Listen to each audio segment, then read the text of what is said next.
CNN reports on corrupt FBI. Viewers shocked by what Jake Tapper let slip on live TV. By Robert Rich, Politics US News for MadWorldNews.com. CNN brought up the investigation into so-called Russian collusion once again. While speaking about the corrupt, biased, anti-Trump FBI official who tainted the entire process, Jake Tapper let something slip on live television, and liberal viewers were left downright shocked by what he said. CNN is no friend of President Donald Trump. In fact, that's why they've had wall-to-wall coverage of the Russia investigation since it surfaced a year ago. Although the left was once lauding investigation, thinking it would mean the downfall of Trump, they're now sweating bullets as it's all officially backfired big time. As we all know, the FBI agent Peter Strzok, a former investigator on Robert Mueller's team, and his mistress, FBI lawyer Lisa Page, were found to have exchanged several anti-Trump messages to one another via text and email. And if that wasn't bad enough, the Daily Caller is now reporting that the FBI was pulling punches, quote, for Hillary Clinton because she could be our next president, and they didn't want to deal with her wrath if that turned out to be the case. Seeing how that didn't quite pan out, they're now forced to continue covering up the fact that Hillary did something wrong that they let her get away with. Admitting it now would expose what so many Americans are theorizing as this moment and destroy the last bit of the FBI's credibility. However, it may not come to all that. In fact, CNN was recently reporting on the whole Strzok Page debacle when host Jake Tapper let something slip that would leave viewers downright shocked. Starting with the usual Republicans are overreaching the spiel.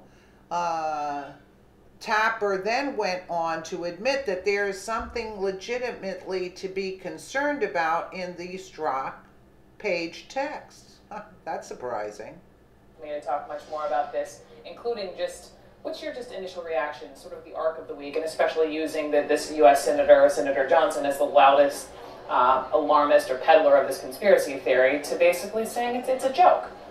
Well, I guess a couple thoughts. First of all, one of the things that's so extraordinary about all of this is that it is congressional Republicans versus Department of Justice Republicans. I mean, that's honestly what's going on here. And you have people at the Justice Department, political appointees, politically appointed by President Trump and his team, who are throwing shade at the congressional Republicans, saying, calm yourself, we're working on this, don't get ahead of yourself, whether it's about the secret society text or about the missing text or about the Nunes memo, etc. And that's one of the things that's so extraordinary is that Democrats aren't really even a player here. Republicans versus Republicans. It's Republican on Republican crime. Second of all, there is something legitimately to be concerned about in the Strzok Page texts. I mean, it does show people who are supposed to be implementing fair and impartial justice, showing real bias and saying things that are inappropriate. And why anybody would try to not just focus on the facts is beyond me, given that it is a damaging story that undermines the Mueller investigation, even though once Mueller found out about it, he reassigned the agent in question. And then the third thing I guess I'd say is throughout this entire period of the Russia investigation, we have seen Democrats, we've seen people in the media, and we've seen Republicans get ahead of themselves, get ahead of where the facts are. Here we're seeing Republicans get ahead of where the facts are. And it's very important for people to really follow the example that we're seeing from the prosecutors, which is just everybody be deliberate, everybody be calm, report what we know is to be fact, don't go further than that. And I think the other night on that other channel, we saw a senator getting excited about something that doesn't appear to be supported by the facts. So this rose to the level, the fact that a reporter asked the president about this last night in this whole impromptu conversation over at the White House about whether or not the president trusts the FBI. That's the question that was put to Trump. Here's the exchange. Do you trust the FBI? Do you trust the FBI? Well, what do you say? I mean, I am very disturbed, as is the general, as is everybody else that is intelligent. When you look at 5 months, this is the late, great Rosemary Woods, right? With a step, right? This is a large-scale version. Point being, with Rosemary Woods, personal assistant to President Nixon, equating this to Watergate again, is that They're missing 18 minutes of the Nixon tapes. 18 minutes. This is obviously not that. And the president saying he's very disturbed. Look, I can understand a president being upset by what we have seen factually in those text messages. They certainly are not, they don't reflect well on the investigation.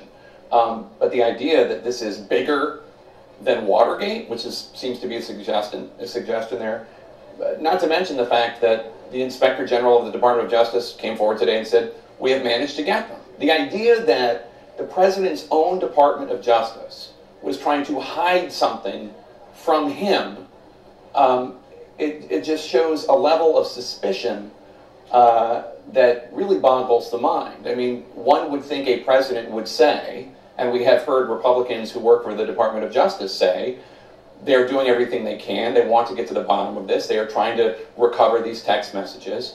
But the suggestion, first of all, he's been factually inaccurate saying that there are 50,000 text messages missing, which is not accurate. But the suggestion that this was people in the FBI deleting, hiding things illegally is a rather stark thing for a president to say about his own Department of Justice.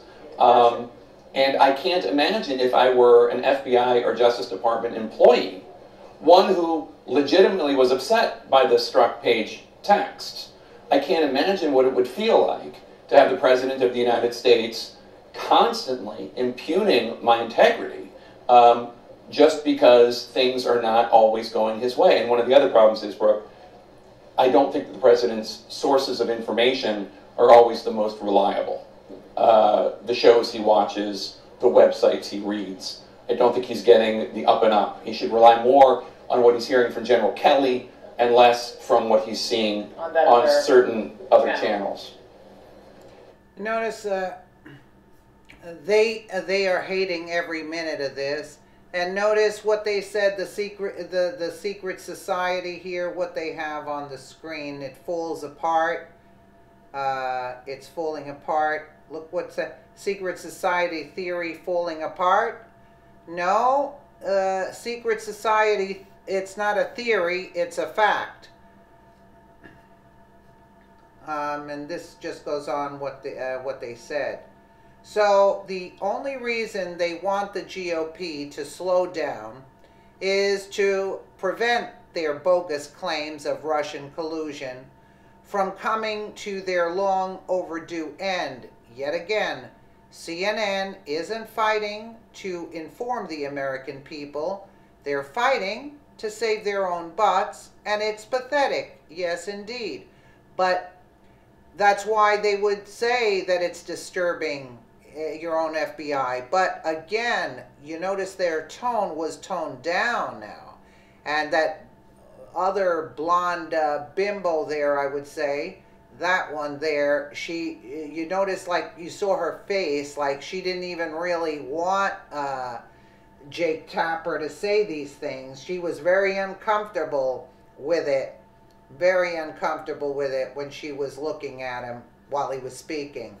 I mean, it's disgraceful. It's disgraceful. But now they're trying to cover their butts because they know that the story's going to come out one way or the other, and they're going to be made to look the fool when the story comes out. And so they're trying to do damage control. Let me know what you guys think in the comments below. And again, thank you so much for watching.